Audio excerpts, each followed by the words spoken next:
and the obedience of the nations is his. This is speaking of Jesus Christ, the prophecy of the coming Messiah, that the obedience of the nations would be his. This is future, but it's also fulfilled in Jesus Christ's first work, but he will come again and the world will be in complete submission to him at that time. But understand, it is Judah who received the blessing of the ruler to come.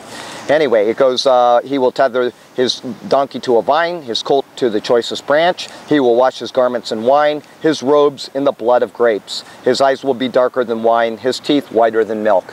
The symbolism of the grapes is goes to Isaiah. It's right around chapter 60 where it says that he comes from Basra and he stomps out the, he's got blood spattered all over his garments. And then that's again repeated in Revelation where he, treads out the winepress of the fury of God's wrath. So this is all being foretold of one coming, and it's literally fulfilled in the person of Jesus Christ. The sons of Reuben, okay, this is speaking in 1 Chronicles 5 about how things transpired in the ranking. Remember I said Judah is the fourth son of Israel, but he was the one that received the blessing and not the other sons, and this kind of explains why in 1 Chronicles. The sons of Reuben, the firstborn of Israel. He was the firstborn, but when he defiled his father's marriage bed, his rights as firstborn were given to the sons of Joseph, son of Israel. So Joseph received the rights of the firstborn. This is something that Jacob, Israel did for his son Joseph, and but it was the blessing that went to Judah. Anyway, so what Reuben did is he slept with his father's wife, and so Israel said, you're not getting the birthright. And then from there it says, so he could not be listed in a genealogical record in accordance with his birthright. And though Judah was the strongest of his brothers and a ruler came from him, the rights of the firstborn belonged to Joseph. Now remember, Joseph is the firstborn, but the second is the one that always receives the blessing in redemptive history. And so the two other older sons than Judah also did something wrong. They were Simeon and Levi. That's the second and third sons of Jacob. They killed an entire town, and so they didn't get the blessing either. They, this town, one of the people in the town raped their younger sister, Dinah, and they got upset and they killed the whole town because of it. And so they were cursed because of what they did. So Judah is the second after Joseph who received the birthright. And so it's always the second that replaces the first in the Bible. It's very consistent, and this is what's going on here. I thought I'd throw that in so you'd kind of understand. I hope I wasn't too confusing, although I was telling you there. Anyway, going down to King David, the line is still continuing down. It's gone from, Adam down through Noah, and then down through Abraham, Isaac, and Jacob, and it continues down through Judah. And in the tribe of Judah is King David.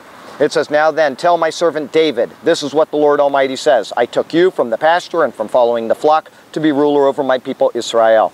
I have been with you wherever you have gone, and I have cut off all your enemies from before you. Now I will make your name great, like the names of the greatest men of the earth. And I will provide a place for my people Israel, and will plant them so that they have a home of their own and no longer be disturbed. Wicked people will not oppress them anymore as they did at the beginning, and have done ever since the time I appointed leaders over my people Israel.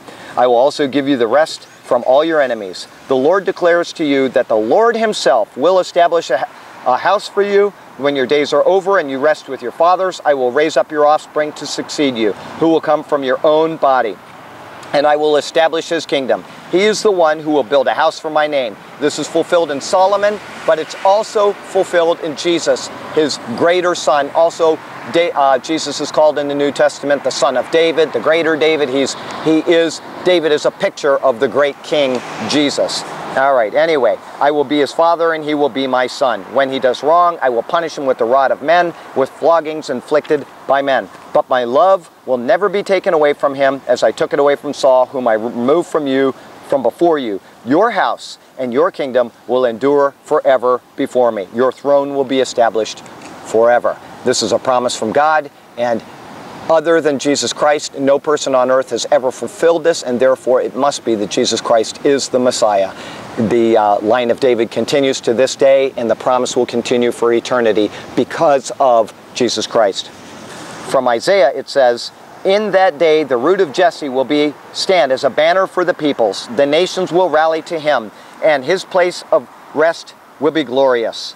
In that day the Lord will reach out his hand a second time to reclaim the remnant that is left of his people from Assyria, from Lower Egypt, from Upper Egypt, from Cush, from Elam, from Babylonia, from Hamath, from the islands of the sea. He will raise a banner for the nations and gather the exiles of Israel. He will assemble the scattered people of Judah from the four corners of the earth. Now understand that this must be pertaining specifically to the Jewish people, and much after the exile to Babylon, and also the exile in AD 70 when the Romans exiled them. Now people that say that the church is replaced, has replaced Israel, that cannot be, because it says right here in Isaiah 11 that the Lord will reach out his hand a second time.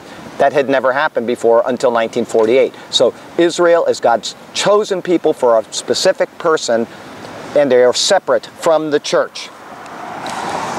A day of the Lord is coming when your plunder will be divided among you. I will gather all the nations to Jerusalem to fight against it. The city will be captured, the houses ransacked, and the women raped. Half of the city will go into exile, but the rest of the people will not be taken from the city. There is a time coming, this has never happened in human history, that Jerusalem will have all the nations of the world assembled against it. This isn't something that's happened in the past. It's something that is still future, and it says half of the city will be taken. They are right now trying to divide Jerusalem so that they have, you know, the capital of the Jews and the capital of the Muslims. This is something that will come to pass. The Jewish people will allow Jerusalem to be divided. It says it right here in the Bible, therefore it is going to happen.